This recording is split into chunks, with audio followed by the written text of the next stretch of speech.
就显难得出来玩一次，生命要保障，对不对？这个50块钱。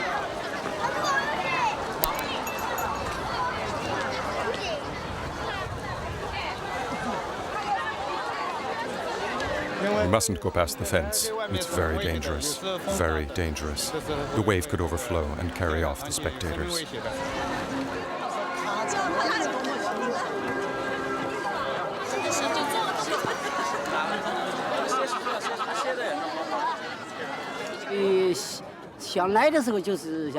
We've heard about it for a long time. They say it's an enormous wave. This trip was organized by a group of friends. We're from the mountains, and we find it hard to imagine a wave in the middle of a river. For the moment, the wave is a kilometer away. It's coming from the sea. It's completely chaotic, breaking in every direction. But little by little, it'll become organized and develop into one long wave that passes us. And you'll hear it roaring like thunder.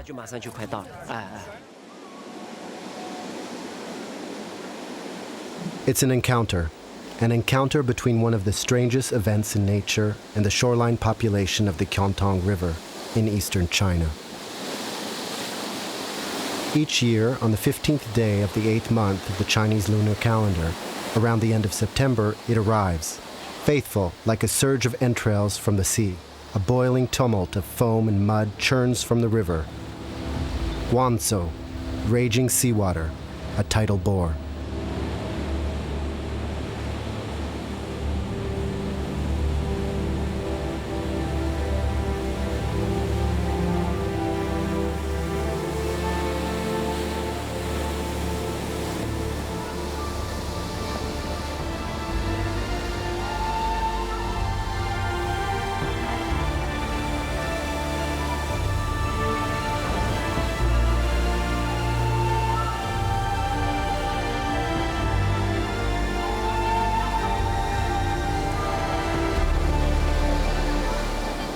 On the 15th day of the 8th month of the lunar calendar is the Spirit of the Sea Festival in Haining, and 2,000 people gather on the riverbanks waiting for the apparition.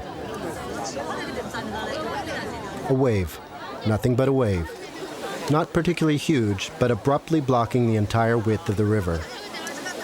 A wave like a mystery, magnificent, frightening for more than 2,000 years. A sea spirit, a dragon. Wang Xingke, a newspaper photographer, has remained faithful to this rendezvous for the past 10 years. He's accredited, so he's allowed to stand in front of the barrier. There will only be one passage of the wave.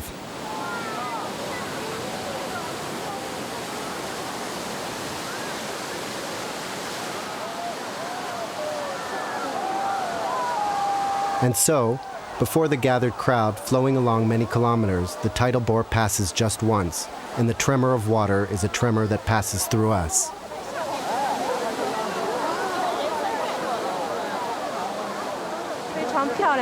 It's not a huge wave, but it's very awesome, very frightening. It's like a herd of stampeding animals heading towards us. I was very afraid to stay close to the edge.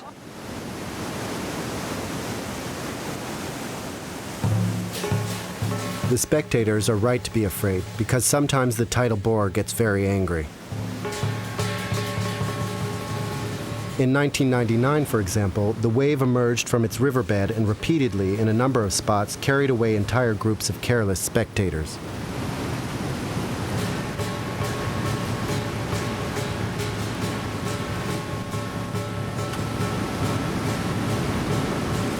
This man was rescued.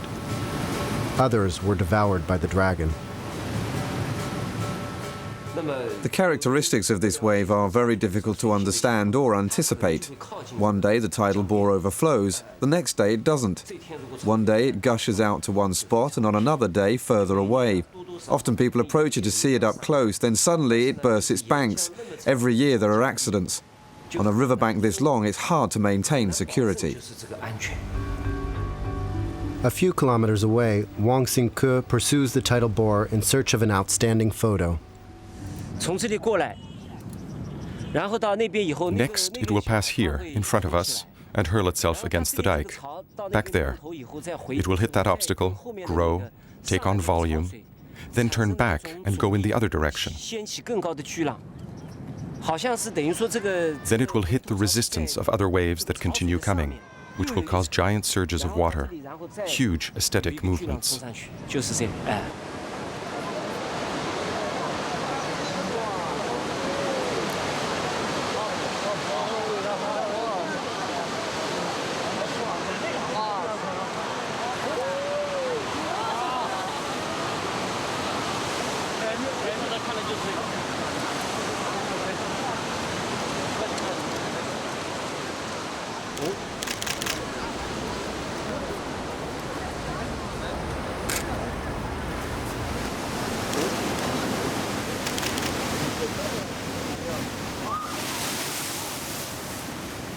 A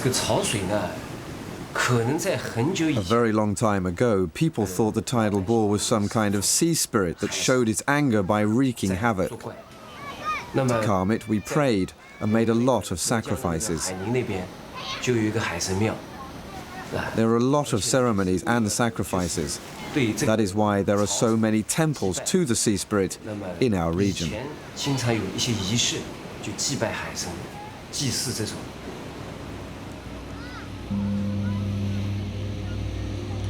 But where does it come from?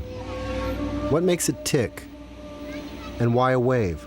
A wave in the middle of the countryside, so far from the sea. The photos are so strange. They almost look faked.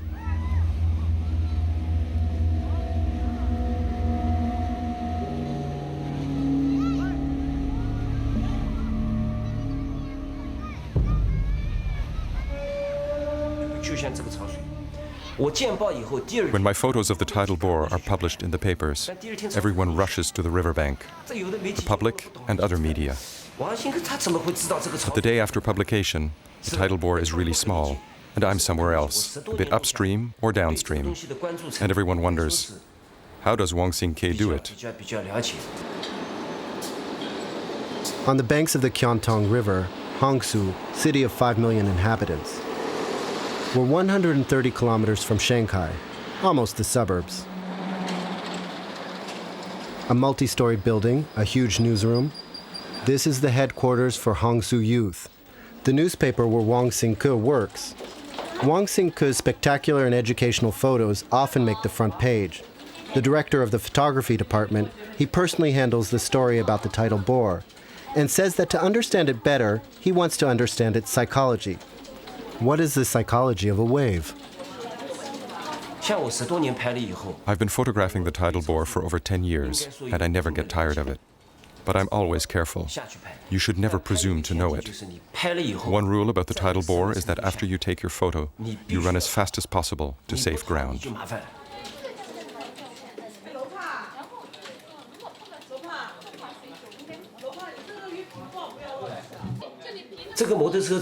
Look at this photo. This man and woman were on the embankment waiting for the waves to pass. Suddenly it accelerated and surged over, washing up on the bank. They immediately understood the danger and rushed to climb up on the embankment. But the wave caught them from behind and above at the same time, like a fishnet. It dragged them down with force. They grabbed onto the motorcycle as best they could. The water calmed down quickly and receded. It barely lasted a minute. If it weren't for the motorcycle, they probably would have been swept away.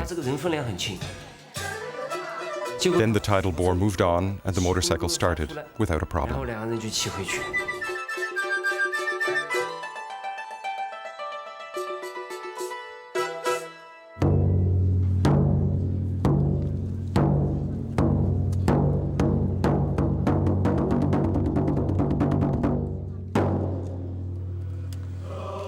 Return to Haining, next to Hangzhou, where the Spirit of the Sea Festival lasts for 3 days. 3 days of costume spectacles, with soldiers, dancers, and high priests alternating with the passage of the wave once a day. The crowd moves from the embankment to the temple, then returns to the river.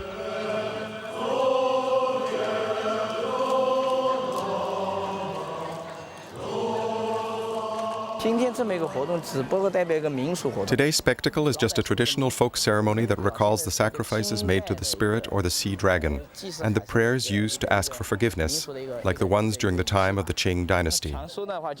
In past centuries, the embankments were made from earth, and the tidal bore destroyed them regularly. The water flooded the fields and caused famine in the countryside. The population was very frightened of the wave and really believed that an evil spirit propelled the phenomenon. The silver dragon is an image because we Chinese love using dragons to represent natural phenomena in our legends. Mountain dragons, sea dragons. It's a silver dragon because the tidal bore has metallic reflections, very bright like cold flames. And since the Chinese like to attribute magical virtues to bows, we shoot arrows at it.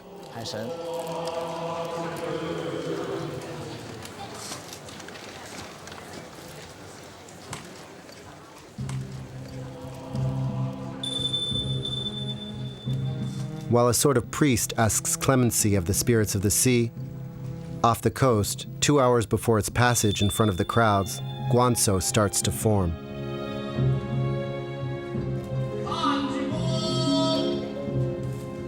Caused by a meeting of the rising tide and the current of the river, a wave grows, intersects, unfolds, coils upon itself far from the crowds, creating a show on its own, producing almost erotic movements.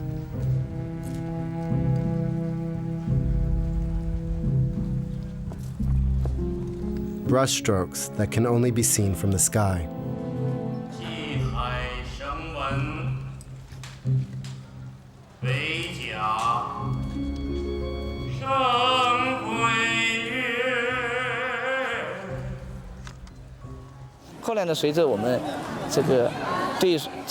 As time went on, bit by bit through observation, embankment building techniques improved. After the earthen embankments, we constructed embankments out of huge bamboo cages filled with broken rocks. Then our current embankments, large rocks using the superimposed fish scale model.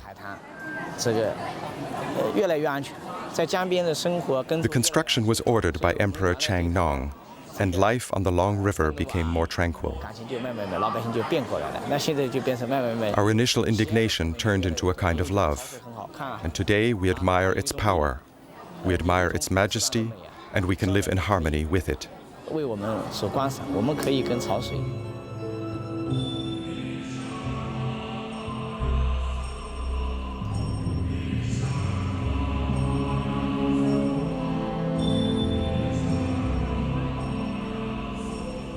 The tidal bore continues its advance, improvising more unique movements, which no aquatic phenomenon anywhere can imitate. It's a dance. It's an embrace. In fact, no words can describe it. It's beautiful.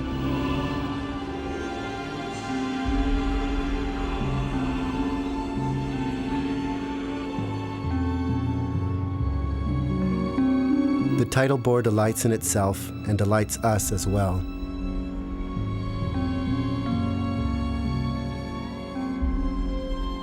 In the Temple of the Sea Spirits, 3 statues are prominent.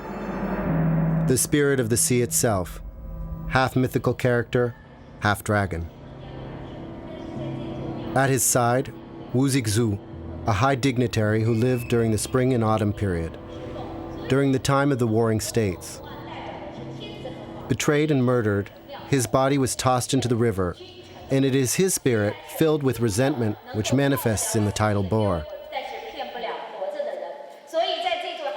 The 3rd statue in the temple is Qiantang, an emperor during the 5 dynasties and 10 kingdoms period.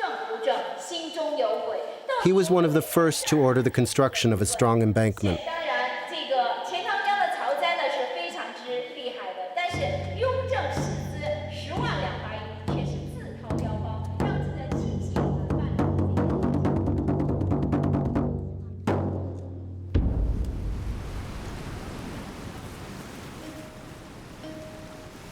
In China, there have been references to the tidal bore in texts for the last 1,500 years.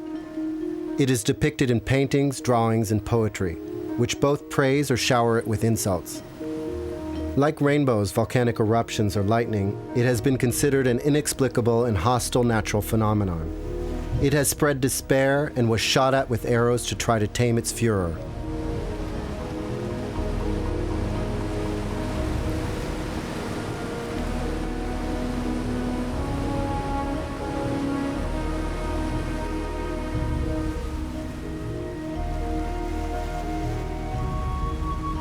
We also know that Marco Polo, the Venetian explorer, spent months in the Hangzhou area.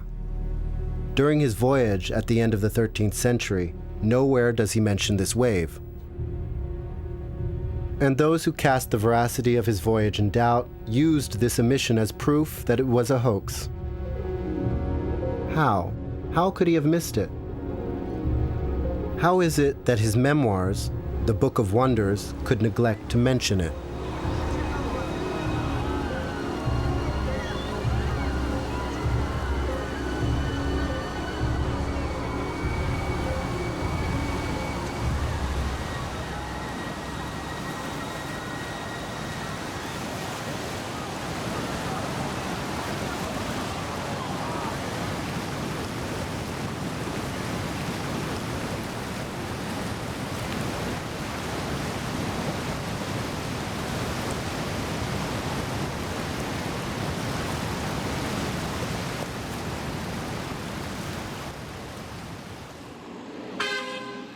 At the main intersection in Haining, a huge billboard reads, "You must see the tidal bore at least once in your life if you want to die in peace."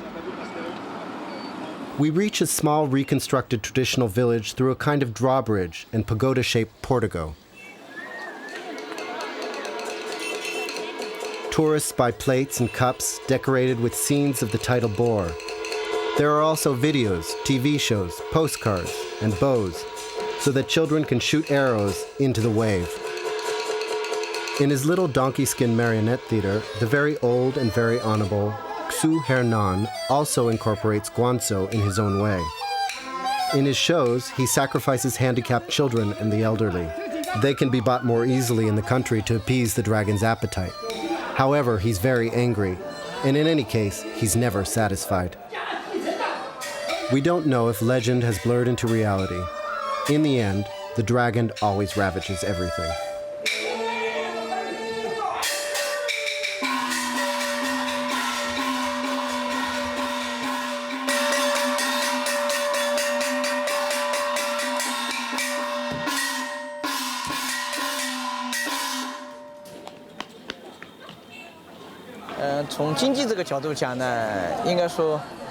Today, the tidal bore has an important economic influence. It attracts more and more people. Tourists come from far away. In China, everyone knows that there's a magic wave in Haining, a wave that you have to see at least once in your life. It's tremendous publicity for our region. We are even inspired by its character, its strength, and its spirit that provides us with a model for a new state of mind. We must push forward like the tidal bore, courageously. It has become an example for us to follow.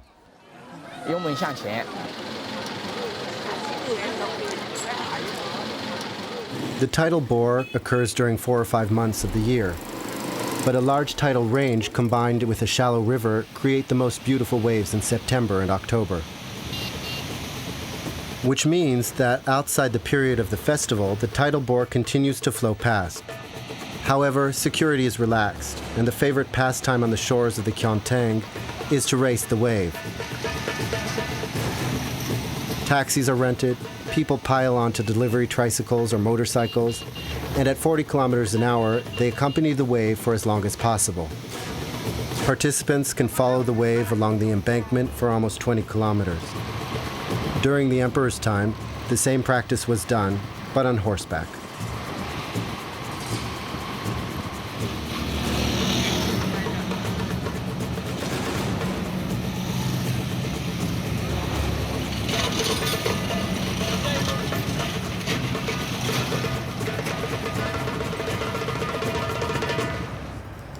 1,000 years before the founding of the People's Republic,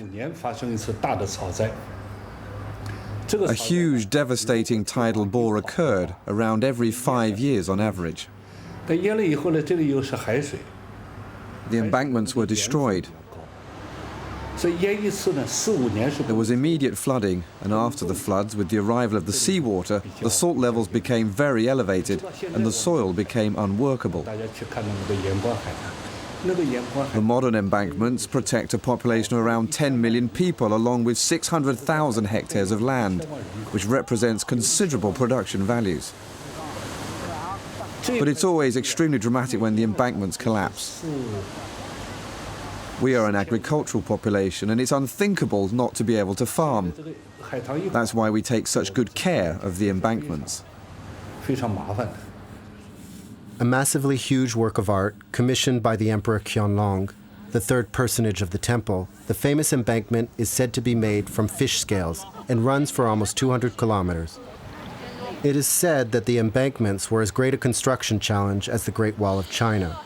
Successively improved and reinforced, it has been visited by every Chinese head of state and has been constructed by thousands of workers.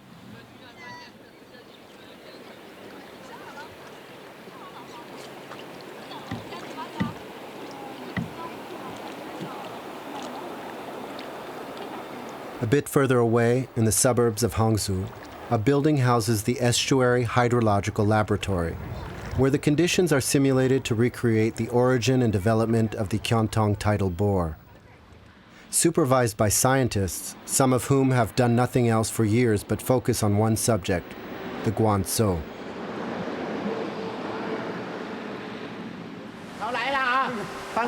Look, there's the tidal bore. The technician just triggered it. Even scaled down, the phenomenon is quite apparent. Its height, its speed are clear. We can measure the pressure. Look how it moves against the current. Now it's rebounding back, after crashing into the back of the simulator, like the tidal bore crashes into the embankments or construction.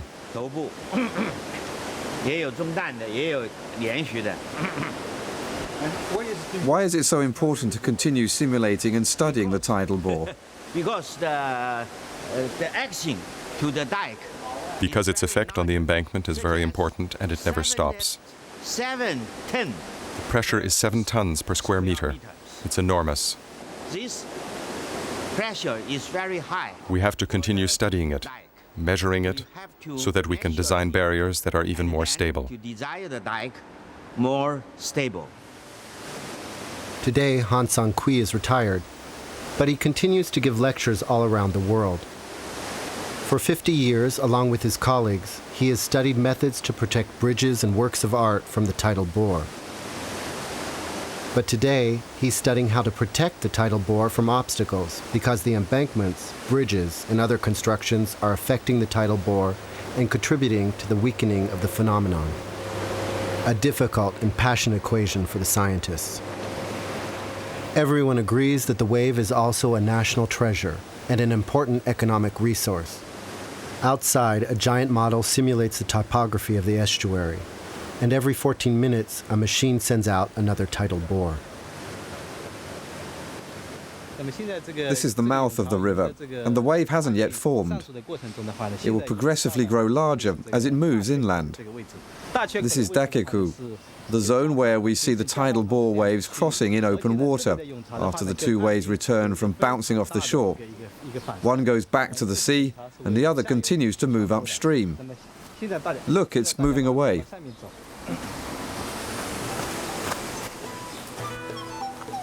Dr. Zheng Zhong accompanies the wave upstream, jogging alongside the model of the river.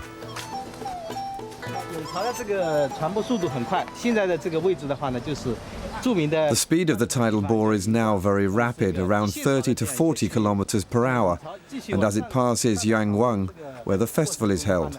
It's when the tidal bore is lined up that it can reach heights ranging from 1 meter to 4.5 meters.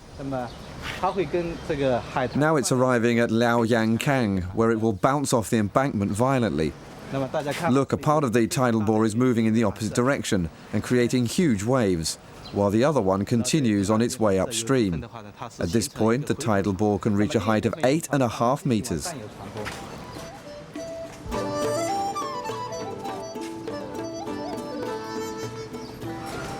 Here it passes under the Great Qiantang Bridge, which required a special study to protect it from the tidal bore.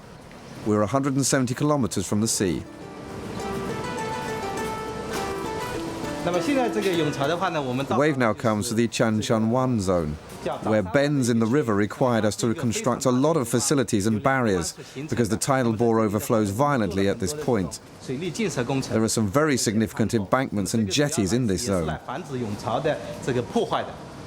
Here the tidal bore still reaches more than a meter in height. Let's continue following it upstream.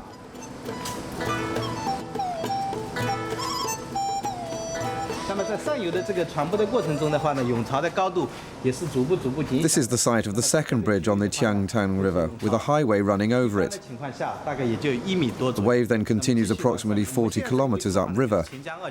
It diminishes progressively and is no longer as majestic as it was downstream. A little further away again, the tidal bore disappears completely. After a few minutes in our model, the current starts to flow back downstream and a new tidal bore forms.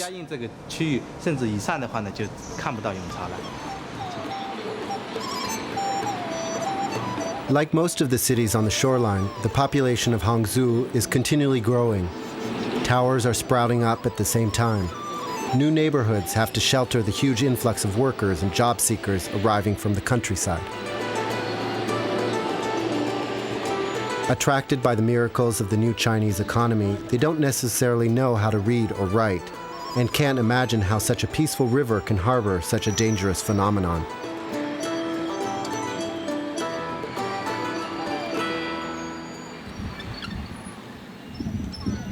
All along the river, signs and very explicit photos forbid swimming, showing the hours when the tidal bore makes its appearance, and recommending extreme caution. But you have to know how to read and write. And how can one believe this? How can someone who's never seen the sea imagine a wave here?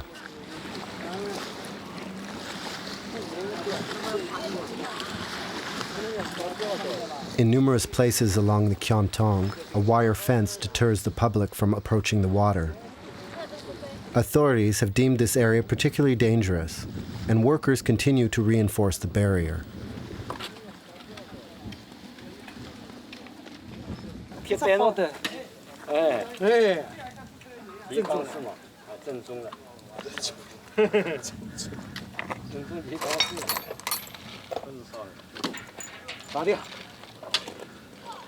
But that's still not enough.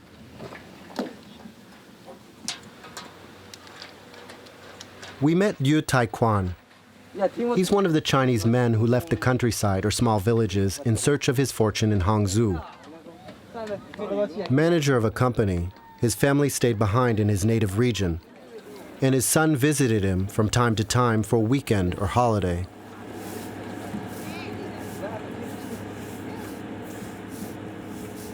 I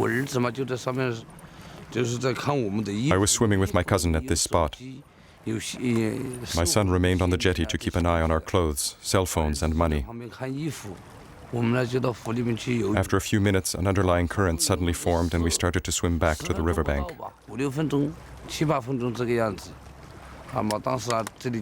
As I was swimming towards my son, he cried out, "Dad, Dad, the tidal bore is coming." I didn't have time to get back. The first wave pulled me directly to the bottom, crushing me. I grabbed on the crevices on the jetty as my legs were suddenly dragged upwards. It was as if someone was pulling on me with all their strength. Another whirlpool wrenched me from the bottom and almost shot me into the air. I noticed a small boat next to me, and I was able to grab on and climb in. I helped a number of people grab on and climb on board. People who didn't know how to swim, people who were drowning. After saving 4 people, I thought about my son on the jetty, and I called to him. No one answered.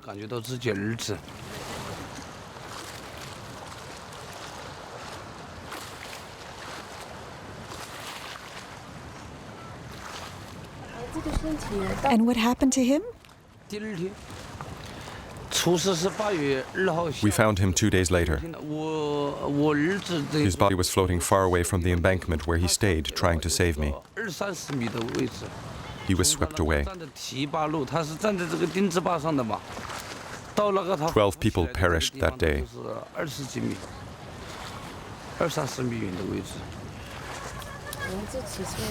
He was 16 years old.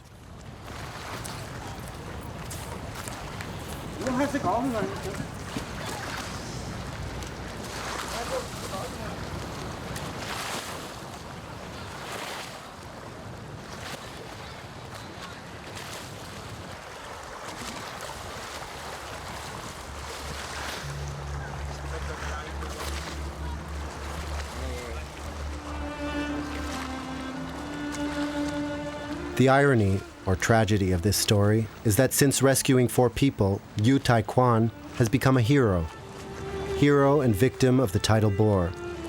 Invited everywhere to talk of his adventure, he willingly speaks of the wave that carried his son away, so that people will know.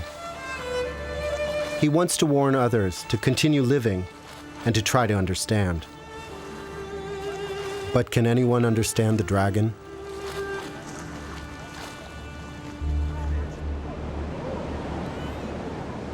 Guangzhou, the Chinese tidal bore, is one of the biggest, along with the pororoca in Brazil. In any case, it's the most studied, but also the most hated and venerated at the same time. Magnificent and dangerous, unstoppable, fascinating.